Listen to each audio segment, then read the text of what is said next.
তাৎপর্য নিয়ে সংক্ষিপ্তভাবে কিছু কথা নিয়ে আসার জন্য অনুরোধ জানাচ্ছি কেশবপুর ৬ নম্বর ইউনিয়ন পরিষদের সম্মানিত চেয়ারম্যান অধ্যাপক আলাউদ্দিন আলা।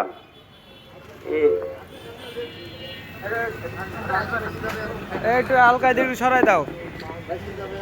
বিসমিল্লাহির রহমানির রহিম।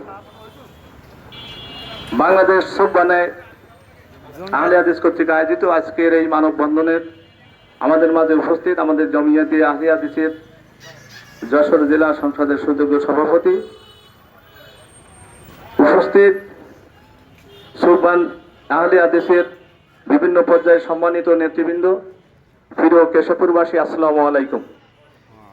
আমার পূর্ববর্তী বক্তারা বক্তব্য দিয়েছেন, আমি সেই বক্তব্যের সাথে একাত্মতা প্রকাশ করছি। এই কারণের জন্য আপনারা ইতিমধ্যে শুনেছেন, আমাদের বিভিন্ন বক্তা বলেছেন বাংলাদেশের মুসলিম এবং হিন্দু অধ্যুষিত এলাকা, সেই হিসাবে ধর্মীয় শিক্ষা কথা এখানে বলা হয়েছে।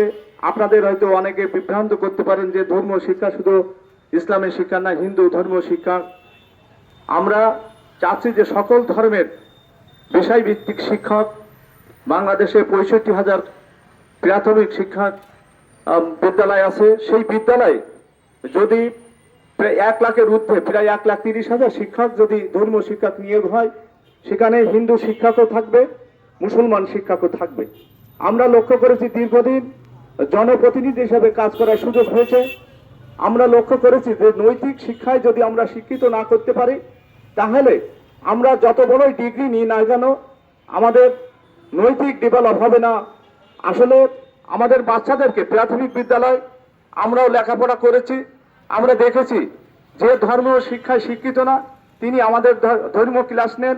আমরা মাধ্যমিক পর্যায়ে দেখেছি সকল শ্রেণীতে ধর্মীয় শিক্ষক নিয়োগ আছে, কিন্তু যেখানে মূল জায়গা আমাদের প্রাথমিক বিদ্যালয়, যে বিদ্যালয়ে কমলমতি ছেলেমেয়েরা তাদেরকে যে পথে আমরা ধাপিত করব তারা সেই পথে ধাপিত হবে। সেই জায়গাটাকে আমরা মজবুত না করে আমরা যদি গাছের মাথায় পানি দিই, গোড়ায় পানি না দিয়ে যদি গাছের মাথায় পানি দিই, তাহলে কি গাছ কি বাঁচানো যাবে? সেই কারণে আজকে আমরা বিভিন্ন শিক্ষা প্রতিষ্ঠান সহ বিভিন্ন সরকারি দপ্তরে আমরা যখন দুর্নীতির কথা বলি, আসলে আমরা মনে প্রাণে বিশ্বাস করি প্রাথমিক বিদ্যালয় থেকে তাদের যদি নীতি নৈতিকতা সম্পর্কে শিক্ষা দেওয়া যায়, তাহলে আমি মনে করি দুর্নীতি অনেকাংশে হ্রাস পাবে বলে আমি মনে করি। সেই কারণে বাংলাদেশ সুবহানে আহলে হাদিস আজকে সারা বাংলাদেশে যে ধর্মীয় শিক্ষার জন্য শিক্ষক নিয়োগের কথা বলা হচ্ছে, এটা অবিলম্বে কার্যকর করতে হবে। তাহলে এরপরে বৃহত্তর আন্দোলনের মাধ্যমে এই সরকারকে জানিয়ে দিতে হবে আসলে প্রাথমিক বিদ্যালয়ে ধর্মীয় শিক্ষক যদি নিয়োগ না দেয় তাহলে আমরা হরতালের মতন কর্মসূচি দিতে বাধ্য হব। এই কথা বলে আজকে যারা এই মিছিলে, এই মানববন্ধনে যারা অংশগ্রহণ করেছেন, আমি কেশবপুর সদর ইউনিয়নের পক্ষ থেকে আপনাদেরকে অভিনন্দন এবং ধন্যবাদ জানাচ্ছি।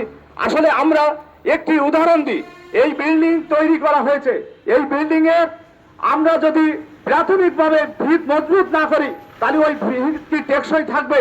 তাই আমাদের সকল ক্ষেত্রে, আমরা অর্থনৈতিক ক্ষেত্রে, আমরা সামাজিক ক্ষেত্রে, আমাদের রাজনৈতিক ক্ষেত্রে আমরা যদি সবাই নৈতিক শিক্ষায় শিক্ষিত অর্জন করি, তাহলে দেখবেন কোনো জায়গায় বাংলাদেশের কোথাও দুর্নীতি থাকবে না।